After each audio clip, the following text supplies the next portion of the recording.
Believed that the girlfriend made statements with the intent of preventing Nance from being caught. He died of a self-inflicted gunshot wound. Alabama is preparing to perform the nation's first execution with nitrogen hypoxia today. Kenneth Eugene Smith will be put to death after the U.S. Supreme Court declined to stop the controversial method. He was sentenced to death for a 1988 murder and lived through a botched 2022 execution attempt. And that's the latest. I'm Mike Moore from your 24/7 news source, the Black Information Network and BINnews.com. Temperatures getting low, but demand remaining high? You need Indeed. Their all-in-one platform helps you attract, interview, and hire candidates all from one place. And Indeed's interview tool lets you schedule and conduct virtual interviews right from their website. Visit Indeed.com/credit. This is the KBLA Sports Minute with Ray Richardson. This was a move Chargers owner Dean Spanos had to make.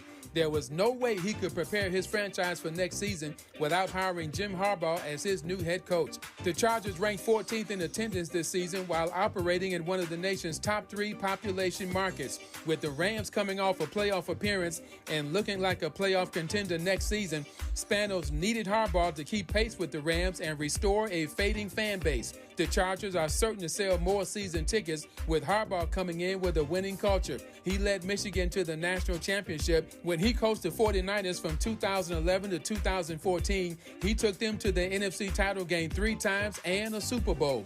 His starting quarterback on that Super Bowl team in 2013 was Colin Kaepernick. A new era has come to Chargers Nation. No debates, no speculation, just the info you need. That's your KBLA Sports Minute. I'm Ray Richardson on KBLA Talk 1580. Climate is king. At KBLA Talk 1580, we believe that caring for the community means caring about the climate.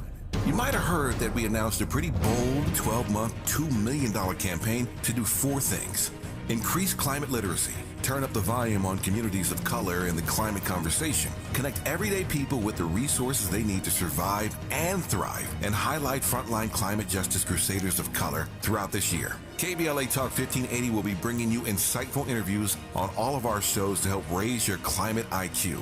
Each quarter this year, we will also be hosting free climate events in various communities throughout the city with food, fun, and forward-thinking conversations. Thanks to partners like LADWP, Metro, Caltrans, the Sierra Club, the California Community Foundation, the California Endowment, AQMD, MWD, and more. You'll also be hearing more about a couple of national town halls broadcasting live from Los Angeles, to which you will be invited. And we'll be rolling out a robust social media campaign on all our platforms, as well as an outdoor media campaign, all designed to educate, enlighten, and empower you in our fight for climate justice. We want cleaner air. Caring about the community means caring about the climate. At KBLA Talk 1580, we believe that we really can change the world if we care enough. If we care enough. If we care enough. If we care enough. If we care enough.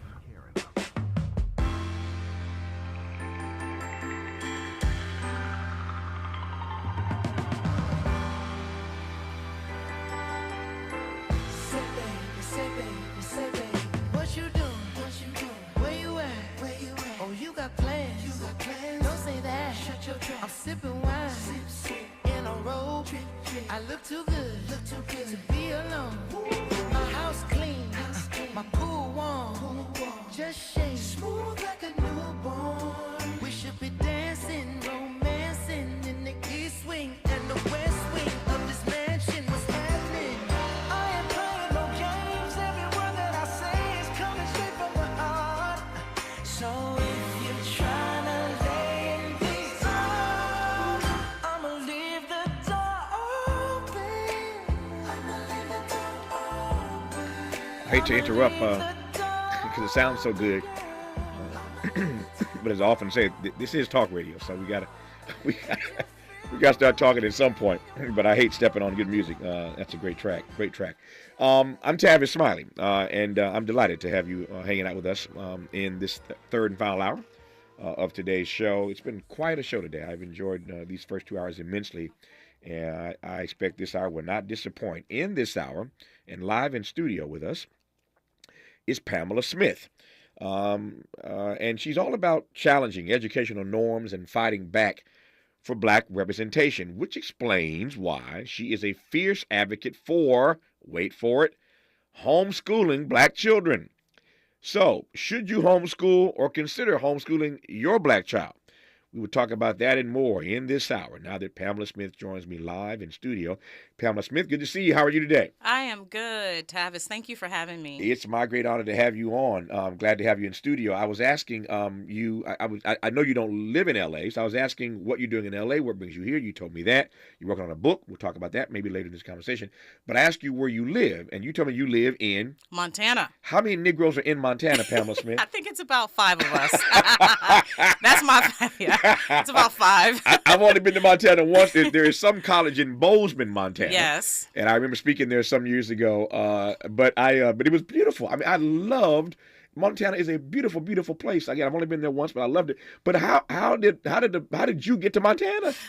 We were actually looking for snow. Like we flew into. Hold up. Black people looking for snow. Yes. Okay, go ahead. Yeah, one year we wanted our children to see snow. We flew into Denver and there was no snow. So we looked on the map. The only place that had snow was in Essex, Montana. Mm-hmm. And so we drove 17 hours chasing snow. We found snow and then we just fell in love with the state. That's a lot of love for your babies. Yeah. To drive 17 hours to show them snow. Snow, yeah. Wow.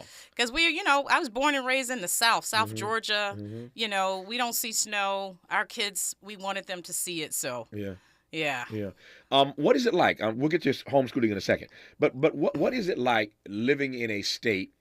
I was talking to somebody yesterday in Iowa. I've been to Iowa a number of times. There are a few more black folk in Iowa than there are in Montana. But what's it like living in a place where there is such a dearth and paucity of black life and black culture? It is challenging because your children are not seeing themselves in the communities. So we are challenged with taking our kids traveling, but being a homeschooling family, it allows us to travel so our children can see that diversity. Yeah. But what is there is a huge, as you know, indigenous population there. So we have immersed ourselves in the learning about the different tribes in Montana. Yep. This is getting good. I'm loving it. We didn't even got to the subject yet, but it all connects. Tell me what one takes away, what black people take away from immersing themselves into their story. We live in a world where people, we're always challenging folk to understand our story better. And I correct people all the time when they refer to slavery as America's original sin. It wasn't.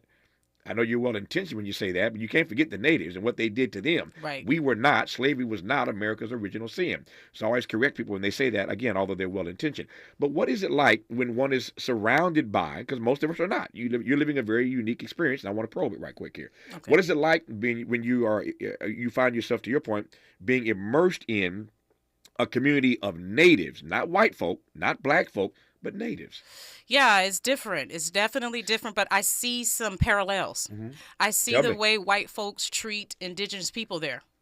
And a lot of the stuff that black folks experience in the other states, I find that the indigenous people are policed, like blacks are, and they're dealing with a lot of the stuff that we deal with in all of the states where there are more of us. And so, you have this arrogance about a lot of white people there that, they look down on the natives, and they're not understanding the history of how they got there.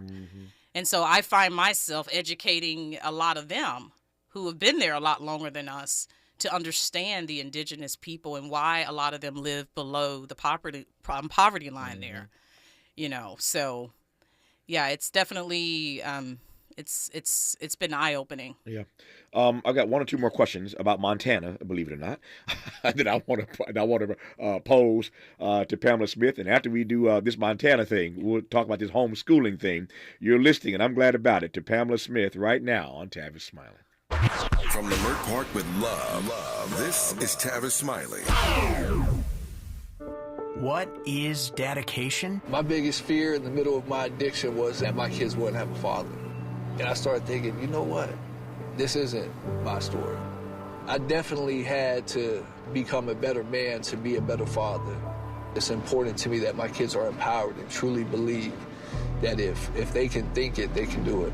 That's dedication.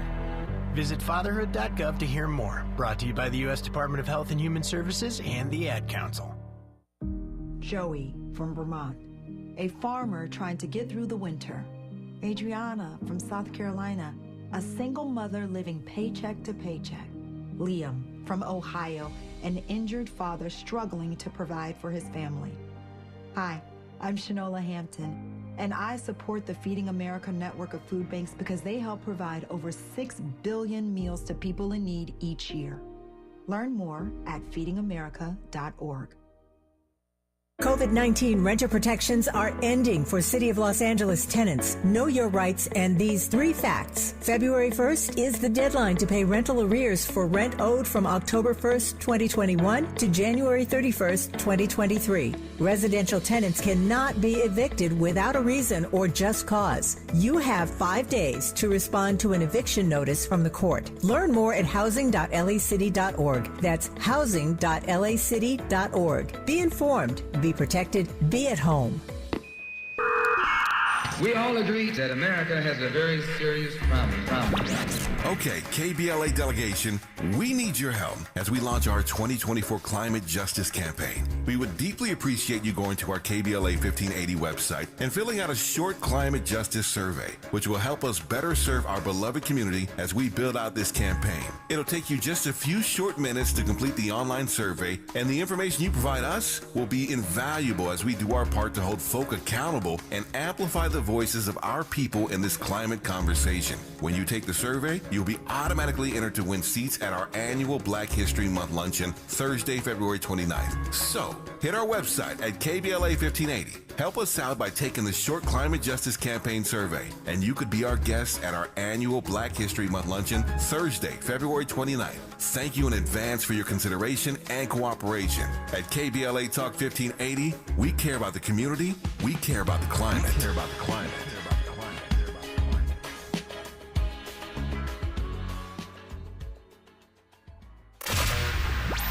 Smart talk for curious people just like you. You're listening to Tavis Smiley. Tavis Smiley and Pamela Smith talking about homeschooling and why you should consider homeschooling your black child. We ain't got to that part yet, as they say, that part. We will do that in a moment, but I'm just fascinated by her backstory because she lives in Montana. I asked her how many black folk in Montana. She said about 5 of us. So I've been fascinated by this Montana thing, and there are a couple of things I want to ask you about that. Let me preface it with this. I was saying to you during the commercial break that some years ago I was doing a documentary in China, and I tried to be and still try to be good to my people, my team. And so I did some inquiry, and I was able to, for a very, very, very, very minimal cost, I was able to invite my entire company to go to China with me. Now, I was working doing a documentary, but I arranged for them to have tours of the country. I arranged all this stuff for my team. I always did nice stuff for my team. One night I took them to Vegas, flew my whole company to Vegas one night for a Prince concert, hung out with Prince all night in Vegas. I try to be nice to my people. So I arranged for them to go to China with me. And for a very minimal cost, they went. And we were there for like 10 days, I think, and they saw all of China, just had an amazing time. And I will never forget for as long as I live, the stares everywhere we went. Because when you see 35 Negroes walking down the streets of Beijing or 35 Negroes walking down the streets of Shanghai, when I say it stopped traffic, I mean literally. Wow. There were accidents. It stopped traffic. There's a lot of traffic in Beijing. And China's a lot of billions of people, right? But we literally walked on the sidewalk, Pamela, and traffic would stop. Wow. Seeing these black people walking down the sidewalk. And my team got a taste of what it feels like to be a celebrity, because everywhere they went in China, they were celebrities. Wow. Everybody wanted photos. Everybody wanted to meet them. Everybody wanted to touch their hair, because obviously China, a very homogenous society. They'd never seen black people, certainly in mass, walking down these streets. And we were there for like 10 days, as I said. So it was an amazing time for my team, and I think an amazing time for all these, everywhere we went, restaurants. We couldn't go anywhere where they didn't feel like they were celebrities. Wow. Because everybody was stopping them wanting to take pictures. You see where I'm going with this, right? Yeah. Is that how it feels to live in Montana? Not that much, okay. But nobody's asking for autographs, right. But people are definitely staring. Right. Like, you go into Walmart. It's to a point now that I have to do like Walmart pickup. Right. Because people sometimes stop and just look at you in the aisles of Walmart. And it's mostly their children, which tells me that the kids just do not. They've never seen it. They've never seen it. They've never seen it. And it concerns me. And this is 2024. 2024. And little kids will stop and look up at you as if they saw a ghost. Yeah. Yeah, it's how do you navigate those moments? You and your family. Yeah, it's hard, and it's tough, especially when my daughter went to dance class, and a little girl was asking if the brown would come off of her hand. I try my very best to protect my children, but it's definitely challenging. Yeah. I'm getting more used to it. And now I just say, well, they've never seen a beautiful black queen before, Yeah. But it is, I wish more people would, really educate their kids because and really expose them to diversity. Yeah. Because it's very obvious that they've never, encountered, Does that, this is getting fascinating for me. I'm a curious person, as you can tell. Does that lead to your feeling a certain pressure to, as we say, represent? And I ask that question because I've been obviously, I have never lived in Montana, but I've been in a variety of spaces and a variety of places in my career where I was the only black person allowed in. And there is this responsibility I felt in those moments and still feel to represent for our people. I recognize that when and where I enter, the whole race enters with me. And if I succeed in that space, there's a chance somebody else who looks like me may get a chance. If I fail miserably, I'm foreclosing on the opportunity for somebody else to have an opportunity. So I've always felt this pressure in my career, as you may know.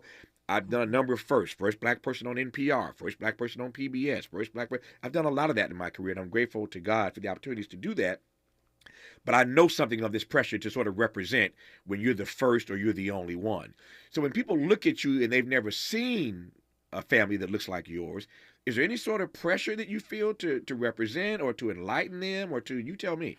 Absolutely. I find myself just like a historian there, just teaching. Right. I'm teaching all the time. My neighbors, every conversation ends up in me educating them. Because, with my kids, if they go to any type of sport, we connect with any of the parents. It always there are some white folks in Montana who are adopting children from Africa, and they're bringing kids from Ethiopia, and they're bringing kids from Haiti, and I'm finding myself, it's kind of like almost a calling to educate these white folks who are thinking they can bring black children into this white state, and because of their whiteness, their black kids are going to be exempt from that. And they can't do their hair. Right, and then they can't do their hair. And I'm getting stopped, Tavis, literally in the grocery store where white mothers are asking me if I can braid their kids' hair. Part of me feels like I want to run, and then part of me says, perhaps you're called to educate here and to represent here. Yeah. I'm glad you went there because my next question was going to be, and I'll still pose it. I'm sure there are a bunch of Negroes listening right now, a bunch of black folk tuned in right now who are asking Pamela Smith, why stay in that setting? Why stay in Montana? I feel like we were called there. Honestly, we feel drawn there. We own 46 acres overlooking the largest freshwater lake west of the Mississippi. Whoa. Some black people own 46 acres of land in Montana. We do. Wow. Yes, overlooking the Mission Mountains, the Swan Mountains. Absolutely gorgeous property. I purchased the property because of what our ancestors were promised and didn't get. And so, 4 years ago, land prices were super low out there. And so we purchased that to start homesteading, and the peace and the tranquility there is just amazing. I'm glad you went there. I think this is my last question. I'm just fascinated, as you can tell by your living in Montana. You mentioned peace and tranquility, two beautiful words. And I was just reading some data the other day. This program is syndicated across the country, and we're expanding our syndication. So I was looking at some data the other day with my friend Rob, who manages our syndication. And it's fascinating for me that almost 90%, not quite, but in the high 80s, in the high 80th percentile, black folk in this country live in the top 10 cities. We are urban dwellers. No surprise there. Wow. We're everywhere. But most of us in the 80th percentile live in the top 10 cities in this country. We're talking L.A. and New York and Chicago and Philly and Atlanta and Dallas and Houston, all those places. We live in these top 10 cities, most of us. And so you want to talk to black people, you can find them in these spaces, right? But you're completely outside of that, being in Montana. But there is a value, I believe, I can only speak for Tavis, whenever I get a chance to go to Montana or to Idaho or other places like that, there's a peace and a calm and a tranquility that you can't find anywhere else in this country. Right. Not in these top 10 cities especially. And so I wonder whether or not, again, we just spent an hour on this program, again, connecting these dots here, talking about intergenerational trauma. We started the last hour on this program talking about this book called Madness, Race and Insanity in a Jim Crow Asylum, about the ways in which they have maltreated black folk in mental hospitals, institutions for years in this country. The story is told about this place called Crownsville State Hospital in Maryland. The second half of last hour, we talked to a brilliant doctor. You probably heard Dr. Mario Bouquet talking about how we navigate generational trauma, what's happening to our babies in real time, what they're being exposed to every day, what that means for their lives in the coming years. So all of that is part of our story, right? But being able to get away from that and going to a place like Montana where it is as pristine and as beautiful, as picturesque as you described it, I think there's value in that. That's a long way of saying or asking whether or not black folk might be benefited if some of us got out of the cities and went to places where there's a little more peace and a little more tranquility. I recognize, as you said earlier, that people are still going to see you for the anomaly that you are. But there's a balance there, I think, with peace and tranquility. But that's just me. You tell me. Yeah, I tell people all the time, because on social media, I get people say, what are you doing in Montana? You know, you guys got to be careful. But honestly, from looking at the statistics and everything and looking at the what goes on in the inner cities, you don't really hear about stuff like that happening in a place like Montana because it's very few of us. I feel like it's not enough of us to be a threat to them. That's just my, analysis. But I really don't have issues with racism. I've been pulled over by cops. They look shocked to see us, but I have not experienced the stuff that I experienced when we were living in South Georgia, Florida.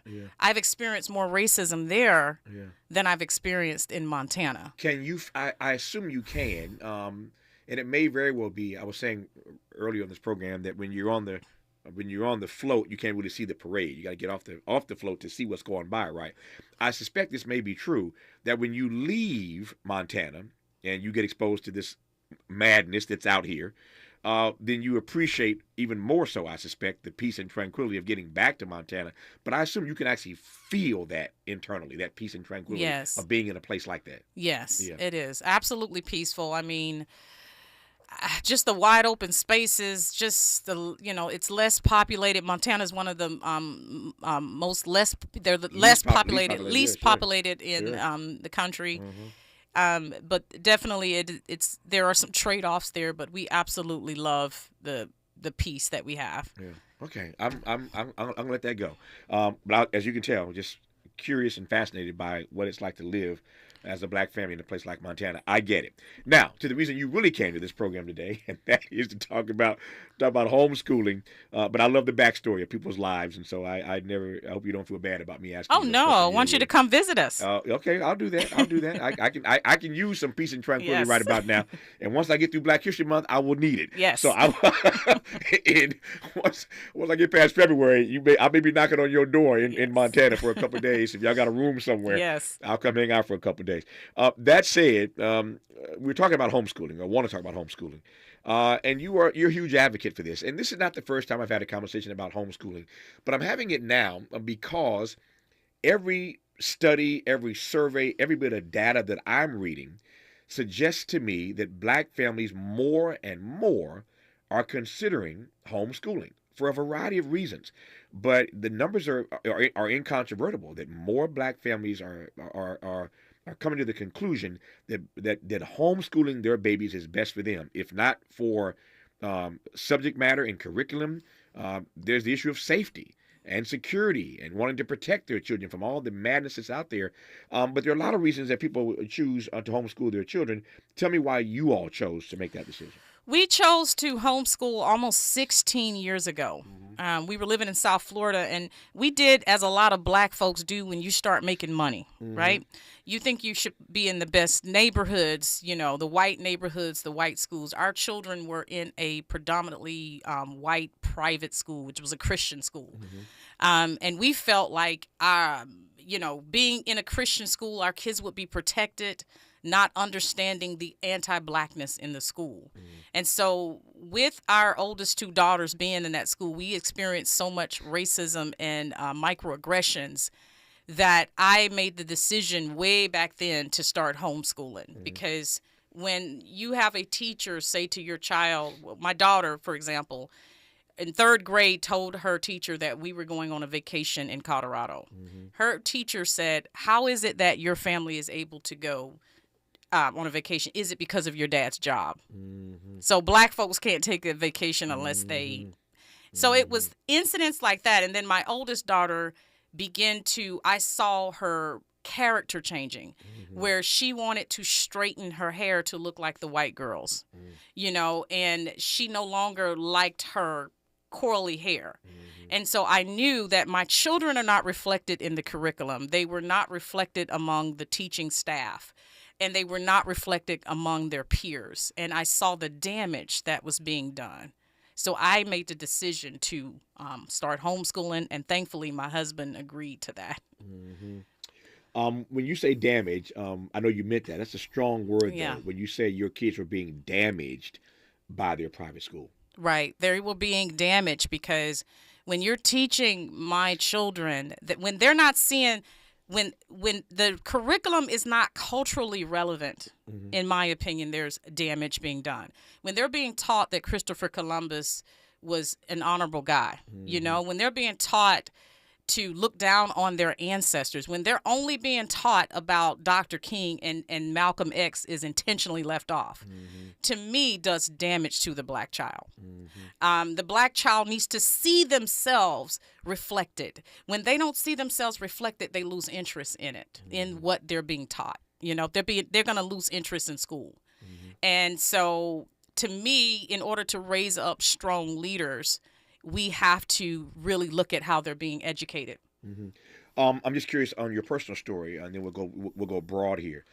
Did you and your husband decide, or have occasion, or have need to challenge the school that they were in any way, or did you just notice how your children were changing and decide to pull them out? Did you? My question is whether or not you went to the school at any point in time about anything. I did. The headmaster. Okay. Went to the headmaster of the private school down there in South Florida. Had a talk with him. He did the normal thing where he said he was gonna look into something, and he never did. And so by the third time going to him, I said, you know what? I'm gonna take charge of their education. You know, so I just could not take that. I didn't want to continue to go back and forth. That's a big responsibility, though. It's one thing to see your kids being damaged, to your word. It's another thing to then say, okay, I'm taking them out of this school and putting them someplace else. It is a far different thing, though, to say that I'm going to take responsibility for it and homeschool them. Why did you jump from A to C and not A to B? Because we started with the public school. Right. And so you'd already done that. That was the second straw. Public school. The big problem there was the FCAT down in Florida, and they were teaching to the test. And the anxiety that my daughter felt from a test. So that's why we went over we thought it would be better in the private school. And when we saw they're losing their identity here. So then the only other thing for us was to homeschool. All right. So I've laid the foundation, or she has laid the foundation for how they made that decision. When we come forward, we'll talk more broadly about the benefits and, frankly, the challenges, because none of this stuff is ever easy. When you commit yourself to it, the commitment's one thing. Then you got to follow through on the commitment, right? So we'll talk about the benefits to homeschooling black children and the challenges therein. Our guest is Pamela Smith, who you're listening to right now on Tavis Smiley. Unapologetically progressive. Unapologetically black. You're tapped into Tavis Smiley. If you're like me, 60 and retired, making ends meet, especially here at the supermarket and drugstore, is tough. I'm so blessed to have found benefitscheckup.org. It's a free and confidential website from the National Council on Aging that connected me to $1,200 a year in programs that help pay for food, medicine, utilities, and more. Maybe it can help you. benefitscheckup.org. My daughter was diagnosed with a rare malignant rhabdoid tumor on the spine. They sent her straight to St. Jude. My hope was gone. But when you get there, everyone's like, hey, we're not going to give up. And when you see other people not giving up on your child, that makes all the difference in the world. When I found out I didn't have to pay, I was just grateful. They saved my baby's life. Finding cures, saving children. Learn more at stjude.org. I'm Mike Moore. Here's the latest from the Black Information Network. The girlfriend of a man accused of going on a killing spree in southwest suburban Joliet, Illinois, is charged with obstructing justice. Cops say Kylie Cleveland Singleton is the mother of Romeo Nance's 3-year-old son. Investigators believe the African-American man shot and killed 7 relatives and another man. Detectives also believe that the girlfriend made statements with the intent of preventing Nance from being caught. He died of a self-inflicted gunshot wound. Alabama is preparing to perform the nation's first execution with nitrogen hypoxia today. Kenneth Eugene Smith will be put to death after the U.S. Supreme Court declined to stop the controversial method. He was sentenced to death for a 1988 murder and lived through a botched 2022 execution attempt. And that's the latest. I'm Mike Moore from your 24/7 news source, the Black Information Network and BINnews.com. Temperatures getting low, but demand remaining high? You need Indeed. Their all-in-one platform helps you attract, interview, and hire candidates all from one place. And Indeed's interview tool lets you schedule and conduct virtual interviews right from their website. Visit Indeed.com/credit. This is the KBLA Sports Minute with Ray Richardson.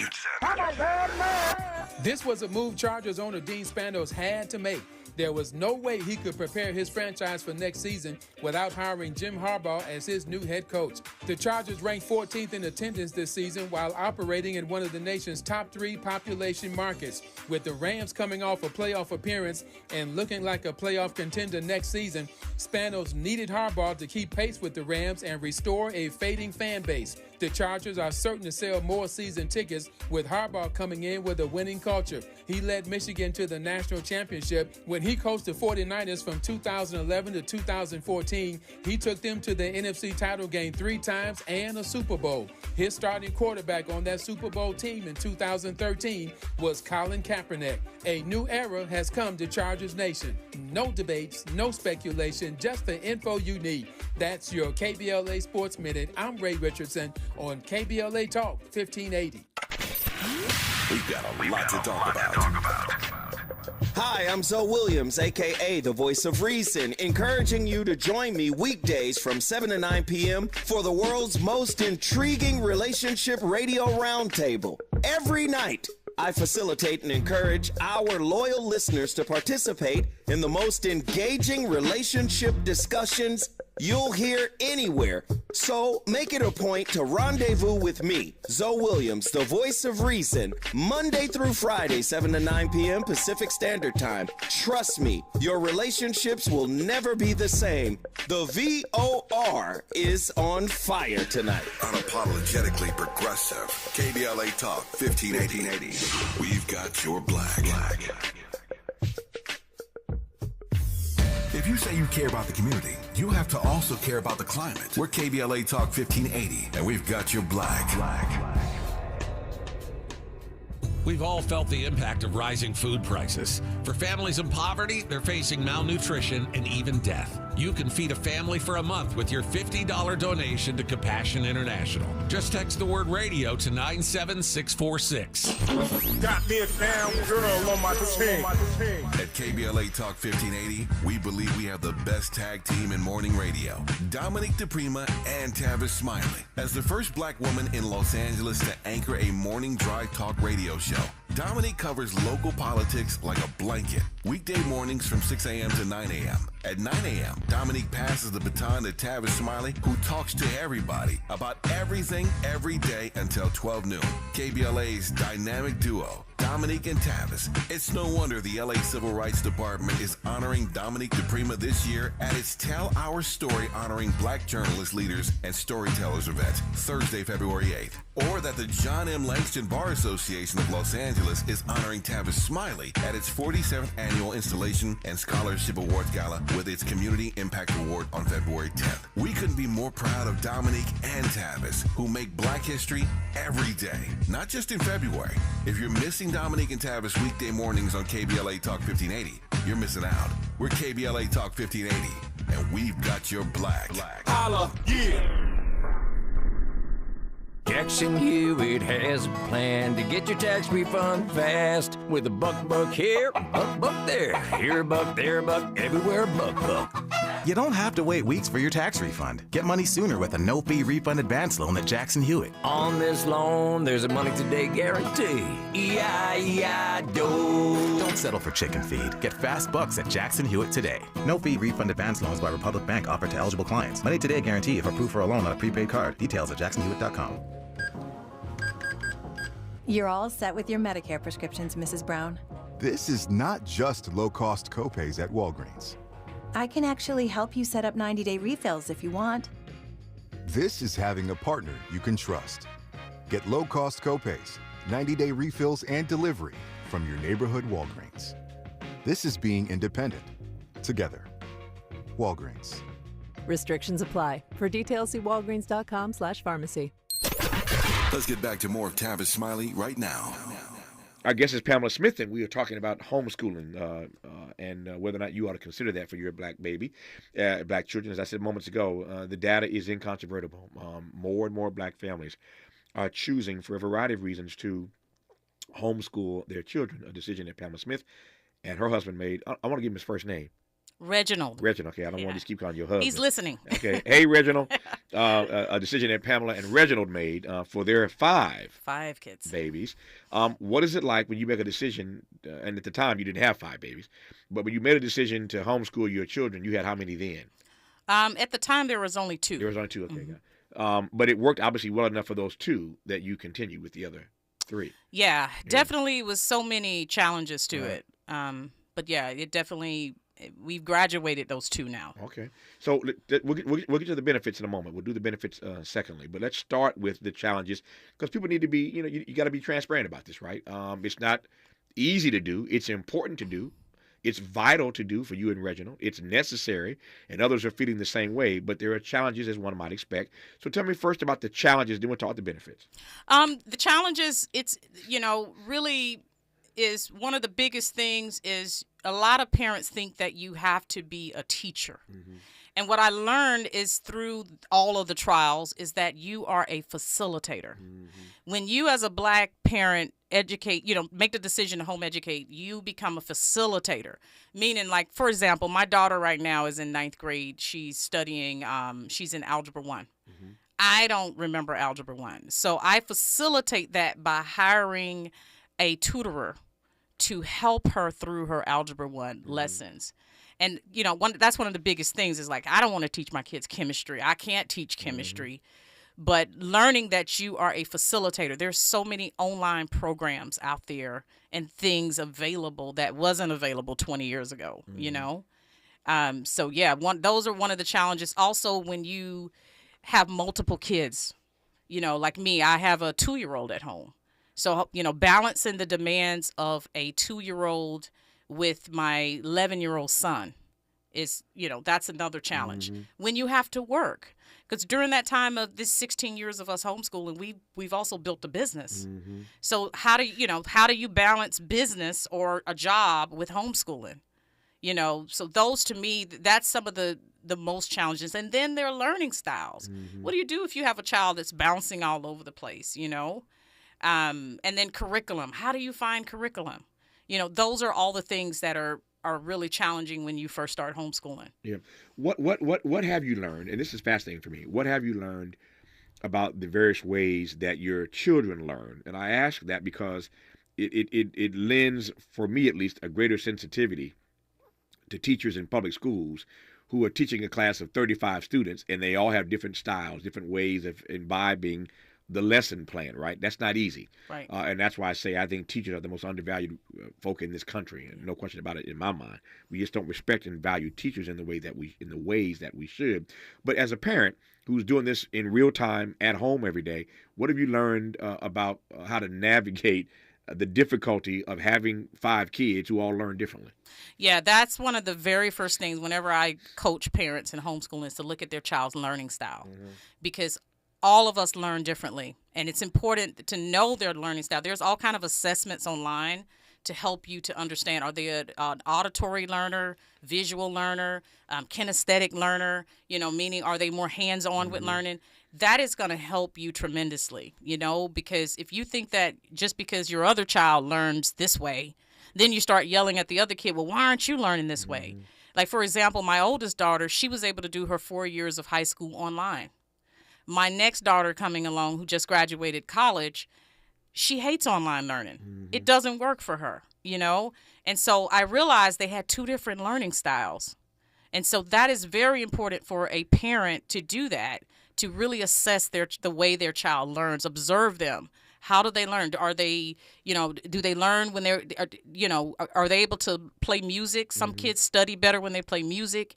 You got the child that bounces around. Maybe you should do more project-based learning to help them to reinforce, or maybe they need to watch documentaries. Instead of forcing them to read a book, maybe they can listen to an ebook. So I think it challenges us as parents, as home educators, to look at the way our children learn, because a lot of times in school, it's a one-size-fits-all. Yeah. They're not going to really cater to the learning styles of 25 children in a classroom. Yeah. Let me ask now some practical questions, or throw some practical realities at you and have you respond. So how do you manage home educating, homeschooling, when you're doing it obviously in your home, and all the distractions that can represent? Because in TV at school, you ain't got a bunch of TVs and other things you can, whatever the games all these kids play nowadays. When I was around, it was Nintendo and Atari. Shows you how old I am, right? Yeah. But But you got games, you got televisions in every room, you got snacks in the kitchen. Everybody wants a snack break all the time. You have this, you have that. How just those sort of practical issues that might impact focus for your children. How do you handle all that stuff? Well, we don't have TVs in every room. Right. That's the thing. Like, we have one TV in the house, and that TV is off, during the day. You have to put structure there. And as far as getting snacks and things like that, we allow that. Like, our son has a lot of energy. If he went to school, they would diagnose him with ADHD, without a doubt. But being at home, he's allowed to be his authentic self. Sure. He's able to take those breaks. He's able to study for 20 minutes, get up, move around without judgment. You know what I'm saying? And he's learning a lot. This kid is like a little mini historian. He can tell you so much about history. And I love that. I love the fact that he could run outside. We got 46 acres. When he's, needs to get that energy out, go run. Go take a 10-minute run and come back. So we don't restrict our children from, when they need to take breaks. Yeah. For some of your children, it's the only thing they know, so they can't compare it to public education. But have you ever had any pushback from your kids about not wanting to be homeschooled? Oh, yeah. Yeah. My oldest one is very social. Like, she was like, oh, this is the end of the world. Like, oh, man, I'm missing friends and I'm missing all these people. So definitely we had pushback from the... And so how did she get her mind right, as we would say? It's, as a home educator, it's important that you don't isolate your kids. That we involved her in the community. She was doing doing things, because in most states, homeschool kids can still play sports. So she was on the basketball team at a local high school, although and so running track and things like that. Yeah. That I didn't realize that, but that sounds like that's a pretty cool idea. That in most states, even if you're homeschooled, you can still participate in athletics at a school. Yep, that's the law in most states, like Florida, even Montana. Homeschool kids are allowed to do sports as well as music. They can participate in the music program at the schools. That's cool. I like that. I got more questions. She's got more answers. Her name is Pamela Smith. We're talking about homeschooling black children. You're listening to Tavis Smiley. This is getting good. Yeah, man. Tavis Smiley continues when we come forward. What is dedication? My biggest fear in the middle of my addiction was that my kids wouldn't have a father. And I started thinking, you know what? This isn't my story. I definitely had to become a better man to be a better father. It's important to me that my kids are empowered and truly believe that if they can think it, they can do it. That's dedication. Visit fatherhood.gov to hear more. Brought to you by the U.S. Department of Health and Human Services and the Ad Council. Joey from Vermont, a farmer trying to get through the winter. Adriana from South Carolina, a single mother living paycheck to paycheck. Liam from Ohio, an injured father struggling to provide for his family. Hi, I'm Shanola Hampton, and I support the Feeding America network of food banks because they help provide over 6 billion meals to people in need each year. Learn more at feedingamerica.org. At KBLA Talk 1580, we do Black history every single day. In fact, as the only Black talk radio station west of the Mississippi, we are Black history. Our annual Black History Month luncheon is fast approaching, and we want to be sure to give you ample time to get your company, organization, church, or group to join us at this year's celebration on the last day of the month, Thursday, February 29th at noon. Last year, we honored iconic local Black media personalities, including Pat Harvey, Jim Hill, Mark Brown, Beverly White, Sandy Banks, and Pat Prescott, and raised $20,000 in scholarships. This year, we're honoring Black Hollywood creatives who have used their artistic genius as climate justice champions. At this year's luncheon, we will be showcasing and sharing their inspiring work on our big screen. Plus, a scrumptious meal, live music, great company, and lots of fun with your favorite KBLA Talk 1580 hosts. So contact us today at info@smileyAudiomedia.com or call 323-290-4690. That's info@smileyAudiomedia.com or call 323-290-4690. We hope to see you Thursday, February 29th as we close out Black History Month. At KBLA Talk 1580, we've got your Black. We're for Washington. We love Febrez's new scent. Refresh and energize. So much we made a song about it. I can't escape this feeling inside. Refresh and energize. It's a mood, it's a vibe. Breathing for the first time. So free, so alive. Breathe happy for breathe. Smells like paradise. Breathe happy for breathe. La la la la la. He's rooting for everybody black. More of Tavis Smiley coming your way right now. Or Pamela Smith coming your way right now, talking about homeschooling. So here's my question. If you are an African-American parent and you have heard what Pamela Smith has said, and you've heard what I've said moments ago, that the data underscores that more black parents are considering and choosing, not just considering, but choosing homeschooling for their kids. What's your best advice on how, not what decision to make, but what the process is for going about making that decision for your child? I would say you really need to look at your availability. Mm-hmm. Like there's a lot of parents that want to homeschool, but if you're working full time, you really have to look at that. You may have to look into having a job where you can work from home, mm-hmm. or if you have help. Like my husband and I, running a business and homeschooling, we were able to take turns, like tag teaming. When he needed to go to the office, I was home with the kids, vice versa.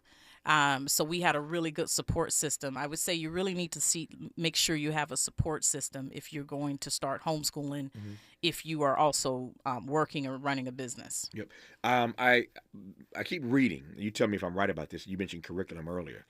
I keep reading, born in part of all the parents who are choosing to homeschool, not just black, but across the country, but certainly the numbers in black America, as I said earlier, are rising. I keep reading that because of that reality, that there's more and more stuff available online, curriculum and beyond, for you to do this successfully. Because you got, I mean, even if you decide you want to homeschool your kid, then the first question is, okay, where do I go? Where do I get the resources? So my research suggests to me that the resources are becoming much more plentiful than they used to be.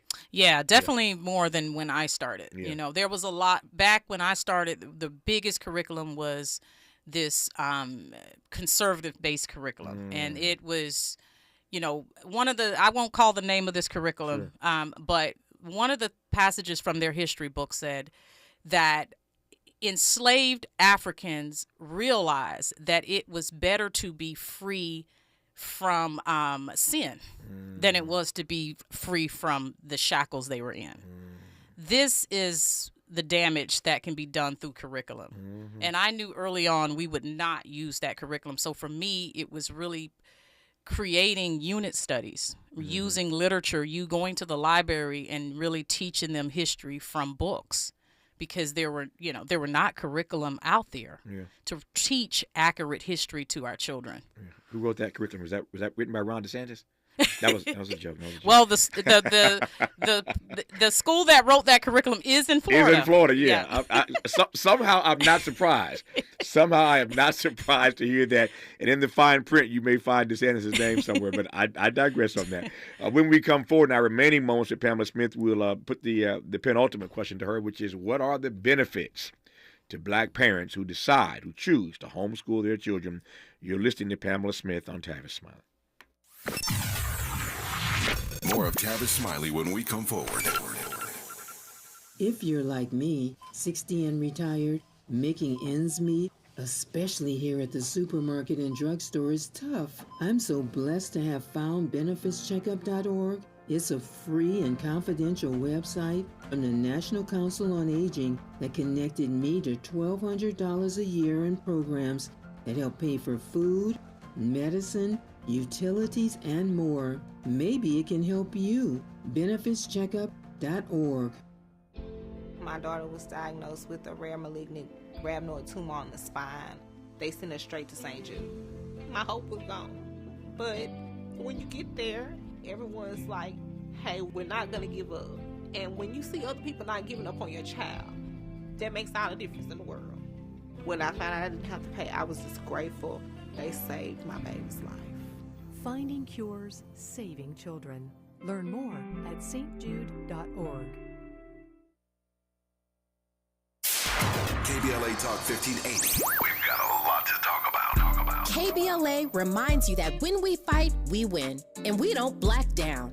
LA Community Action Network, or LA CAN, was formed in 1999 when 25 residents of downtown LA came together and acknowledged the problems that existed in their community and made a commitment to do something about those problems, to stand together, organize, and become a force in the community that demands change. Civil rights and preventing the criminalization of poverty are their core projects. In addition, they take on women's rights, the human right to housing, and healthy food access. LA CAN also has projects focused on economic development, civic participation, voter engagement, and community media. While downtown LA remains their home base, with a particular emphasis on the Skid Row community, in 2007, they expanded their housing and healthy food access work into South Central Los Angeles. LA CAN believes that power for low-income people and people of color is achieved through a large, active, and well-informed member base that utilizes a multitude of methods to advance their messages and goals. If you'd like to join the Los Angeles Community Action Network and organize people to fight back against oppression, please visit cangress.org. That's cangress.org. This is a community call to action from KBLA Talk 1580. If you love to travel, Capital One has a rewards credit card that's perfect for you. With Venture X, earn unlimited double miles on everything you buy and turn everyday purchases into extraordinary trips. Plus, receive premium travel benefits like access to over 1,300 airport lounges where you just check in and chill out. Open up a world of possibilities with Capital One. What's in your wallet? Terms apply. Lounge access is subject to change. See CapitalOne.com for details. More honesty than you can handle. More empowerment than you can imagine. You're tuned in to Tavis Smiley. Tavis Smiley and Pamela Smith, as we wrap this conversation about black homeschooling. Many parents are choosing to homeschool their kids to shield them from racial discrimination and all these microaggressions that are often perpetrated in these white settings. It's also an option for parents with special needs, parents who have kids, rather, with special needs. So for a lot of reasons, a lot of black parents are choosing, as I said earlier, these days to homeschool their kids. And I want to close these last 3 minutes by asking Pamela Smith to give me a nice, hearty list of the benefits that you have encountered or experienced homeschooling your babies. The number one thing for me is being able to see the gifts in my kids and cultivate those gifts. Being able to see, being able to cater their curriculum. In school, it's a one size fits all. Like with my son having a passion for airplanes, I can cater his curriculum towards that. Look for opportunities. We can travel. We do a lot of world schooling where our kids are learning outside of the classroom, which I think is some of the best learning. I can protect them. I don't have to worry about school shootings or violence or anything like that. And I don't have to worry about, racism that a lot of our black kids, like, for example, the student down in Houston right now who is being punished for having braids in his hair. Your children get to be their authentic selves. And you can also accelerate your kids. My daughter got her AA degree in high school. So when she graduated high school, she already had an AA degree. So, a lot of times in school, there's a lot of busy work. So she was able to take college credits and she got her AA degree for free as well. And so you can accelerate them and they can graduate a lot sooner. So, there's so many things you can really do with through homeschooling. Are you at all concerned about, this goes back to your older daughter, your eldest daughter, who you referenced earlier, are you at all concerned ultimately about their social interaction, about developing their interpersonal skills?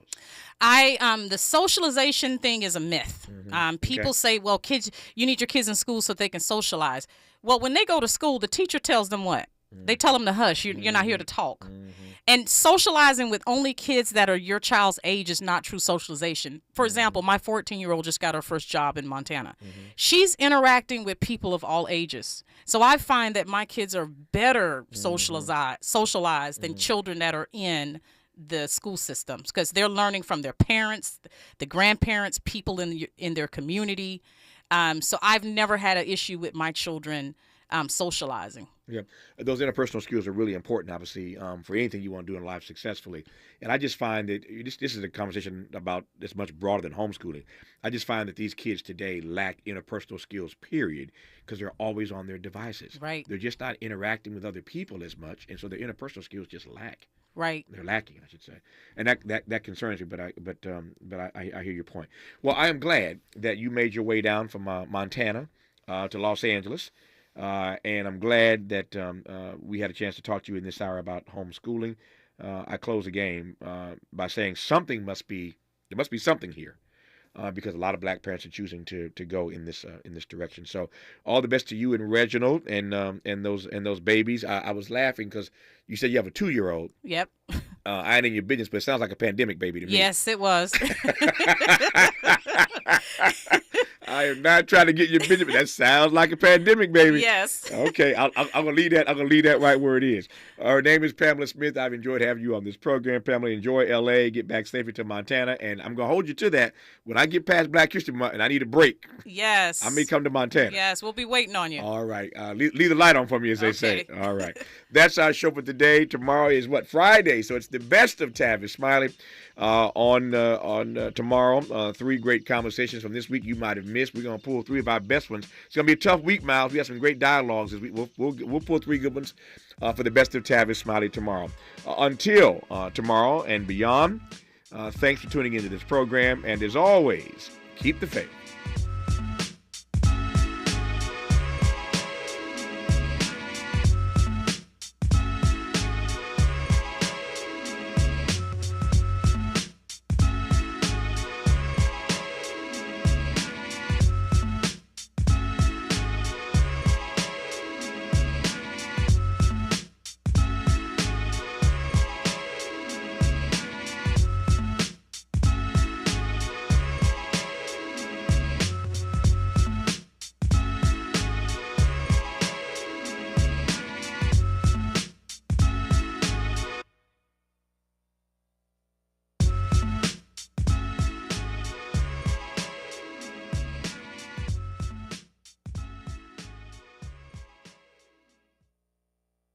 Santa Monica.